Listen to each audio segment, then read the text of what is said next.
So hello students, welcome to my channel CS with Harsh. मेरा नाम है हर्ष प्रसाद और आप मुझे हर्ष भैया बुला सकते हैं। So in this series of NCERT back exercise questions, आज है हमारा लेक्चर नंबर 6। आज हम देखेंगे चैप्टर 1 कंप्यूटर सिस्टम का question number 4, and that is what is the need of RAM and how does it differ from ROM. ठीक है, तो पहले तो हम ये देख लेते हैं कि आफ्टर ऑल रैम होता क्या है। ठीक है, so RAM stands for your random access memory, is random access memory. ठीक है, और हम इसे किस नाम से जानते हैं? हम इसे मेन मेमोरी के नाम से भी जानते हैं। ठीक है, नाउ अब एक तो इसका जो सबसे इम्पॉर्टेंट या आप कह लो यूज होता है, दैट इज कि it is used as a temporary storage. ठीक है, it is used as a temporary storage. ठीक, एंड टेम्पररी स्टोरेज कैसे? लाइक एज लॉन्ग एज आपका CPU किसी प्रोग्राम पे वर्क कर रहा है और उसे इन बिटवीन कोई डेटा या फिर इंस्ट्रक्शन को सेव करना है कहीं पे, तो वो क्या करता है, उस डेटा या फिर उस इंस्ट्रक्शन को रैम में स्टोर करवा देता है। ठीक है, मोस्ट ऑफ द केसेस में क्या होता है कि जो ये डेटा रैम में स्टोर करवाता है, चाहे वो डेटा है या इंस्ट्रक्शन है, उसकी ज़रूरत हमारे CPU को या फिर प्रोसेसर कह लो, उसे बाद में पड़ ही जाती है। ठीक है, कि मान लो कि कोई प्रोग्राम आया, उस पर कोई टास्क आया या कोई प्रोग्राम आया, उस पर CPU ने कुछ काम किया, कुछ प्रोसेसिंग करी, अब इन बिटवीन एक और प्रोग्राम आ गया, तो अब CPU क्या करता है कि उस थोड़ी देर के लिए जितना भी उसने काम किया है या जो भी आउटपुट आया है, तो उस आउटपुट को क्या करता है, रैम में सेव करवा देता है। फिर उसने इस प्रोग्राम पे काम किया, ठीक है, फिनिश कर दिया, रैम को ये प्रोग्राम भी रैम को दे दिया, और रैम से जो पिछला वाला प्रोग्राम आया था, ठीक है, P1 P2 कर देते हैं ऐसे, P1 को वापस अपने पास मंगा लेता है उस पर फर्दर प्रोसेसिंग के लिए। ठीक है, सो नाउ माय फ्रेंड्स, तुम लोगों के दिमाग में एक सवाल आया हुआ कि सर CPU ये रैम के साथ एक्सचेंज ऑफ डेटा, ये सेविंग सेविंग क्यों खेलता है? ठीक है, तो यार इसका एक बहुत सिंपल सा ये आंसर है कि देखो, CPU के पास ना एक तो इतनी स्टोरेज जो है वो अवेलेबल नहीं होती।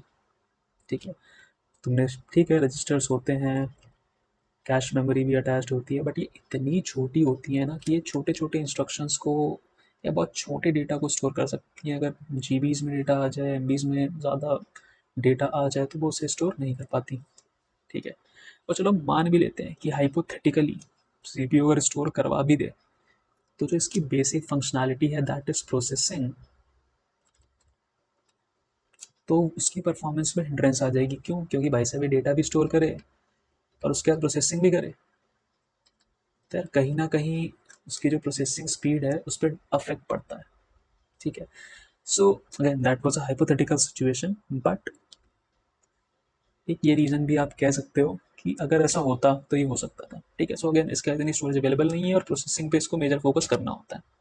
ठीक है, सो इसीलिए फॉर द टाइम बीइंग क्या करता है, अपना जो भी डेटा है वो रैम को रखने के लिए दे देता है टेम्पररी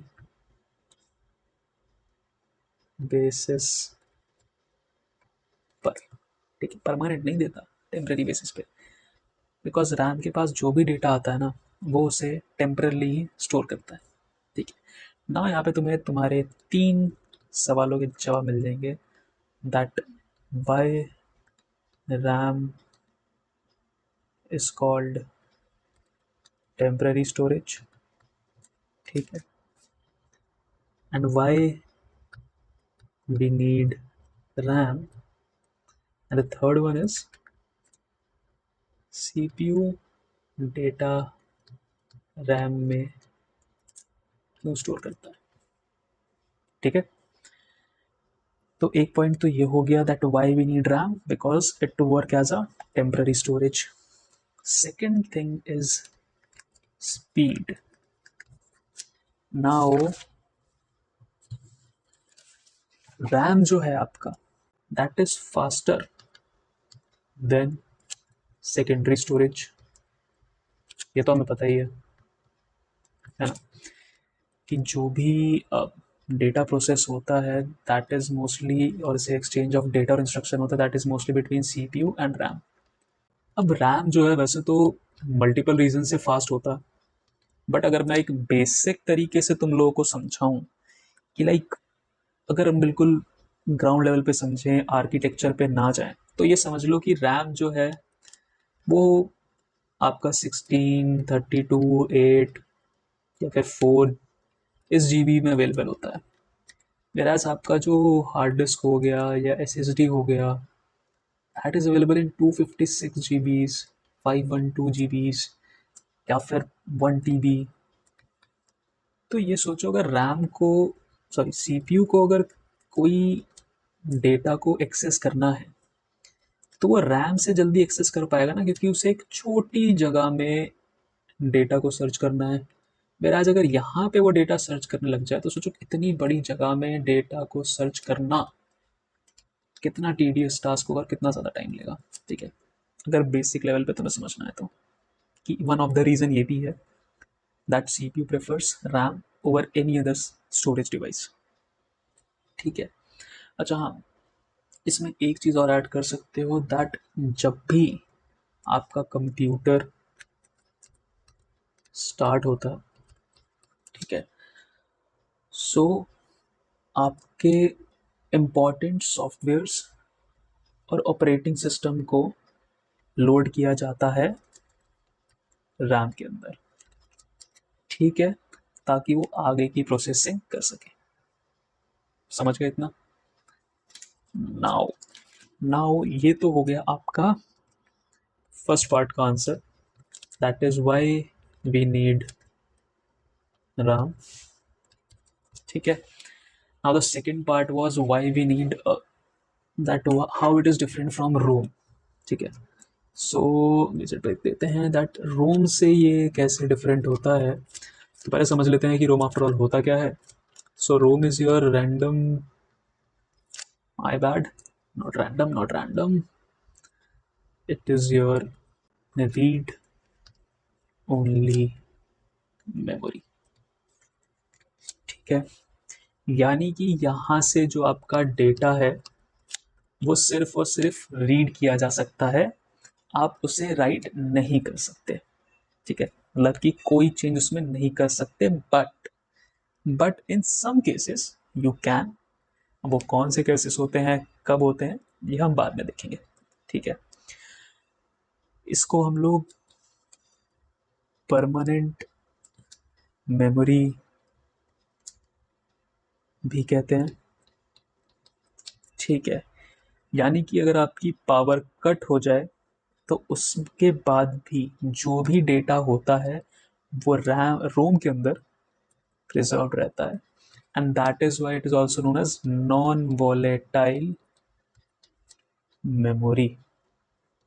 ठीक है, अदर थिंग इज कि अगर it is also used as a small but faster permanent storage. So इसमें जैसा कि मैंने बताया कि इसमें कुछ इम्पॉर्टेंट सॉफ्टवेयर्स होते हैं, कुछ फर्मवेयर्स होते हैं that are essential for the functioning of the computer. ठीक है ना, वो इतने छोटे होते हैं और again they are so necessary that उसके अंदर कोई चेंजेस नहीं करने होते. ठीक है, and that is why they are kept in your read only memory. And again this ROM is your faster as compare to your secondary storage. ठीक है, ना इसमें ना आपका एक बहुत इम्पॉर्टेंट सॉफ्टवेयर होता है. ठीक है, जो ऑपरेटिंग सिस्टम को मेन मेमोरी में लोड करवाता है। जब भी आपका सिस्टम ऑन होता है तो इस ऑपरेटिंग सिस्टम को वो मेन मेमोरी में लोड करवाता है, एंड उसी सॉफ्टवेयर को हम कहते हैं बूट लोडर, और कहीं कहीं आपने देखा होगा इससे बूट स्ट्रैप लोडर भी बोलते हैं। ठीक है, ऑपरेटिंग सिस्टम को मेन मेमोरी में लोड करवाने का काम भी बूट स्ट्रैप लोडर का होता है, जो कि आपके रोम के अंदर प्रेजेंट होता है। ठीक, इसमें एक और आपका सॉफ्टवेयर होता है जिसको हम बायोस बोलते हैं। ठीक है, that stands for basic input output system. ठीक है, तो ये भी आपका रोम के अंदर ही स्टोर होता है, और इसका मतलब जब भी आपका सिस्टम स्टार्ट होता है ना, तो ये आपका पहला प्रोग्राम होता है जो रन होता है, जो ये चेक करता है कि आपके हार्डवेयर्स जो है वो प्रॉपरली वर्क कर रहे हैं कि नहीं कर रहे हैं। ठीक है, तो ये आपका जो है वो रोम का मेजर मेजर पार्ट है। नाउ लेट्स सी कि इनके बीच में एक्चुअल डिफरेंसेस होते क्या क्या हैं। So this is your differences between RAM and ROM. ठीक है, सो पहला डिफरेंस तो ये है कि it is a temporary storage for data and instruction while the computer is running. जो मैंने पहले बताया था कि जब भी सीपीयू कुछ प्रोग्राम्स रन कर रहा होता है और उससे बीच में कुछ इंस्ट्रक्शंस को सेव करनी होती है, या कोई आउटपुट उसने निकाल जनरेट किया होता है उसे स्टोर करना होता है, तो वो क्या करता है, टेम्परली रैम के पास स्टोर करवा देता है। ठीक है, whereas in ROM it is a permanent storage for essential instructions required for booting and basic functions। जो मैंने बताया था कि कुछ बेसिक फंक्शंस और बेसिक सॉफ्टवेयर्स होते हैं जो परमानेंटली स्टोर होते हैं इसके अंदर।